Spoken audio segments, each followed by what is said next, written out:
सुप्रभात बच्चों, कैसे हो आप सब। आशा करती हूँ आप घर पर स्वस्थ होंगे। बच्चों, आज मैं आपको 5वां पाठ पढ़ाने वाली हूँ।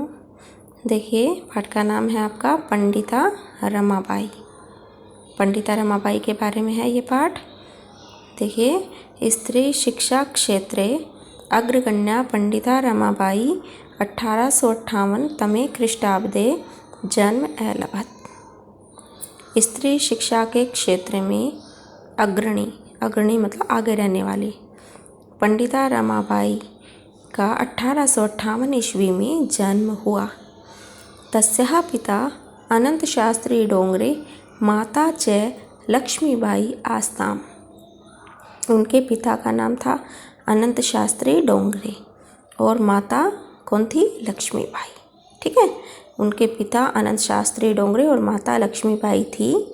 तस्मिन् काले स्त्री शिक्षायाः स्थिति चिंतनीय आसीत्। उस समय में, किस समय? रमाबाई के समय की बात है ये। उनके समय में स्त्रियों की जो शिक्षा की स्थिति थी वो चिंतनीय थी, मतलब शोचनीय थी। अर्थात कहने का मतलब ये है कि उस समय में स्त्रियों को शिक्षा नहीं दी जाती थी। स्त्रीणां कृते संस्कृत शिक्षणं प्रायः प्रचलितं नासीत्। स्त्रियों के लिए संस्कृत शिक्षा का प्राय प्रचलन नहीं था। अगर पहले स्त्रियों को शिक्षा दी ही नहीं जाती थी, अगर शिक्षित किया भी जाता था तो संस्कृत की शिक्षा तो बिल्कुल नहीं दी जाती थी। ठीक है बच्चों। किंतु डोंगरे रूढ़िबद्धां धारणां परित्यज्य स्वपत्नीं संस्कृतम् अध्यापयत्। लेकिन जो डोंगरे थे, कौन थे डोंगरे? रमाबाई के पिता। जो डोंगरे थे उन्होंने रूढ़िबद्धां धारणा, जो रूढ़िवादी धारणाएं थी, विचार थे, उनको परित्यज मतलब त्याग कर अपनी पत्नी को संस्कृत पढ़ाया, मतलब संस्कृत की शिक्षा दी। एतद अर्थम स समाजस्य प्रताड़नाम अपि असहत। इसके लिए उन्होंने समाज की प्रताड़ना भी सही, मतलब आलोचनाएं भी सही। अनंतरम बाद में रमा ने भी अपनी माता से अपनी माता से संस्कृत की शिक्षा प्राप्तवती मतलब ग्रहण की। काल क्रमेण समय बीतने पर रमाया पिता विपन्न संजातः। रमा के जो पिता थे वो निर्धन हो गए। तस्या पितरौ ज्येष्ठा भगिनी च दुर्भिक्ष पीड़िता दिवंगता। उसके माता पिता, ज्येष्ठा भगिनी मतलब बड़ी बहन, दुर्भिक्ष पीड़िता अकाल से पीड़ित होकर, ठीक है, दिवंगता मतलब मर गए। रमाबाई के समय में अकाल पड़ा और उस अकाल में जो थे, अकाल से पीड़ित होकर उसके माता पिता और बड़ी बहन मर गए। तदंतरम रमा स्वज्येष्ठ भ्राता सह पदभ्याम समग्रम भारतम अभ्रमत। उसके बाद रमा अपने ज्येष्ठ भ्राता का मतलब है बड़े भाई के सह मतलब साथ, पदभ्याम समग्रम भारतम अभ्रमत, अपने बड़े भाई के साथ पूरे भारत का भ्रमण किया। अभ्रमत मतलब भ्रमण किया, घूमी। भ्रमण क्रमे घूमते हुए सा कोलकाता प्राप्ता, वो कोलकाता पहुंची। संस्कृत वैदुष्येण सा तत्र पंडिता सरस्वती च इति उपाधिभ्याम विभूषिता। संस्कृत में विदुषी होने के कारण या संस्कृत की उन्हें अच्छी नॉलेज थी, तो जो विद्वान होते हैं तो वो पुल्लिंग होता है और स्त्रीलिंग में जो बहुत ही ज्ञानी होते हैं उन्हें विदुषी कहते हैं। तो संस्कृत में विदुषी होने के कारण उन्होंने वहाँ पंडिता और सरस्वती उपाधियों से विभूषित किया गया। उनको कौन कौन सी उपाधियाँ मिली वहाँ पर? पंडिता और सरस्वती। ठीक है, किस कारण से मिली? क्योंकि संस्कृत की उन्हें अच्छी नॉलेज थी, वो संस्कृत में विदुषी थी। ठीक है, तत्रैव सा ब्रह्म समाजेन प्रभाविता वेदाध्ययनम अकरोत्। वहाँ पर उन्होंने ब्रह्म समाज से प्रभावित होकर वेदों का अध्ययन किया या वेदों की पढ़ाई की। तत्पश्चात सा स्त्रीणां कृते वेदादीनां शास्त्राणां शिक्षायै आंदोलनं प्रारब्धवती। ठीक है, उसके बाद उन्होंने स्त्रियों के लिए वेद आदि शास्त्रों की शिक्षा के लिए आंदोलन प्रारंभ किया। ध्यान से समझना। उसके बाद उन्होंने स्त्रियों के लिए वेद और शास्त्र आदि की शिक्षा के लिए आंदोलन प्रारंभ किया। मतलब आंदोलन क्या कि उन्होंने यह आंदोलन प्रारंभ किया कि स्त्रियों को भी वेद और शास्त्रों की शिक्षा मिलनी चाहिए। इसके लिए उन्होंने आवाज़ उठाई। 1880 तमे ख्रीष्टाब्दे सा विपिन बिहारी दासेन सह बांकीपुर न्यायालय विवाहम अकरोत्। 1880 ईस्वी में उन्होंने विपिन बिहारी दास के साथ बांकीपुर अदालत में विवाह किया।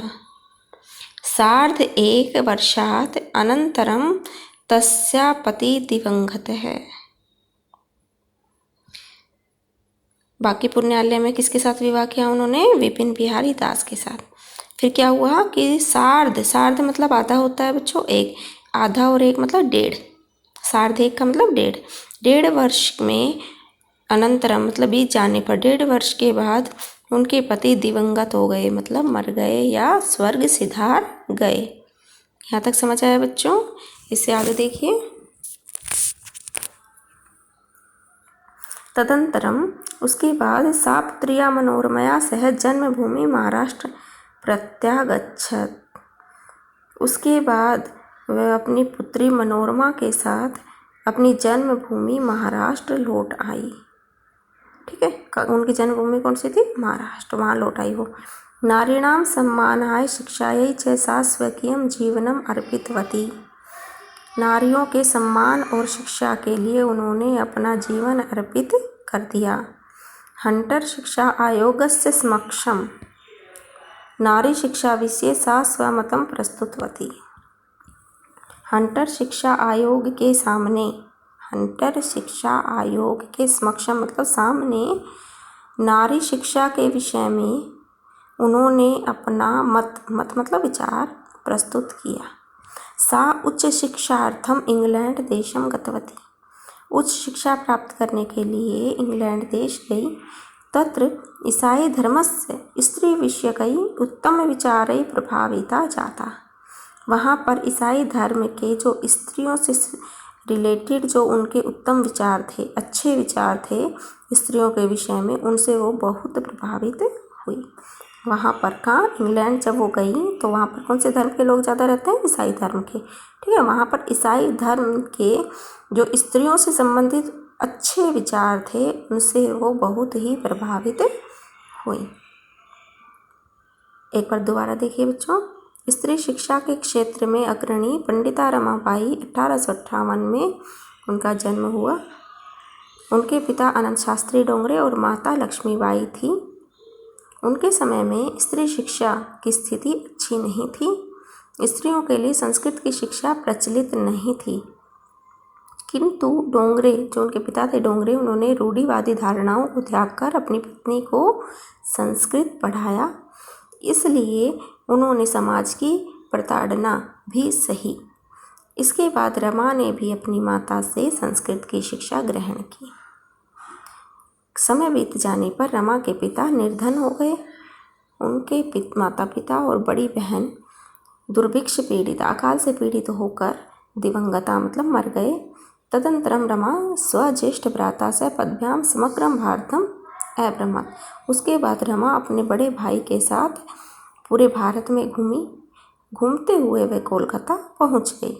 संस्कृत में विदुषी होने के कारण उन्होंने वहां पंडिता और सरस्वती ऐसी उपाधियों से उन्हें विभूषित किया गया, सम्मानित किया गया। वहां पर उन्होंने ब्रह्म समाज से प्रभावित होकर वेदों का अध्ययन किया। उसके बाद सा स्त्रीणां कृते वेदादीनां शास्त्राणां शिक्षाई आंदोलनम प्रारब्धवती। उन्होंने वहाँ स्त्रियों के लिए वेद आदि शास्त्रों की शिक्षा के लिए आंदोलन प्रारंभ किया। 1880 ईस्वी में उन्होंने विपिन बिहारी दास के साथ बांकीपुर अदालत में विवाह किया। 1.5 वर्ष, सार्ध एक वर्षात मतलब 1.5 वर्ष के बाद अनंतरम मतलब बाद तस्या पति दिवंगत, उनके पति का देहांत हो गया। तदंतरम उसके बाद वह पुत्री मनोरमा के सह मतलब साथ जन्मभूमि में महाराष्ट्रम प्रत्यागच्छत् अपनी जन्मभूमि महाराष्ट्र लौट आई। नारीणां सम्मानाय शिक्षायै च सा स्वकीयं जीवनम् अर्पितवती। नारियों के सम्मान और शिक्षा के लिए उन्होंने अपना जीवन अर्पित कर दिया। हंटर शिक्षा आयोगस्य समक्षम नारी शिक्षा विषये सा स्वमतं प्रस्तुतवती। हंटर शिक्षा आयोग के सामने नारी शिक्षा के विषय में उन्होंने अपना विचार प्रस्तुत किया। सा उच्च शिक्षार्थम इंग्लैंड देशम गतवती वे उच्च शिक्षा प्राप्त करने के लिए इंग्लैंड देश गई। तत्र ईसाई धर्म से स्त्री विषयकै उत्तम विचारे प्रभाविता जाता वहाँ पर ईसाई धर्म के जो स्त्रियों से संबंधित अच्छे विचार थे उनसे वो बहुत ही प्रभावित हुई। आज के लिए बच्चों इतना ही काफ़ी है। इससे आगे मैं नेक्स्ट वीडियो में करवाऊँगी। Bye bye.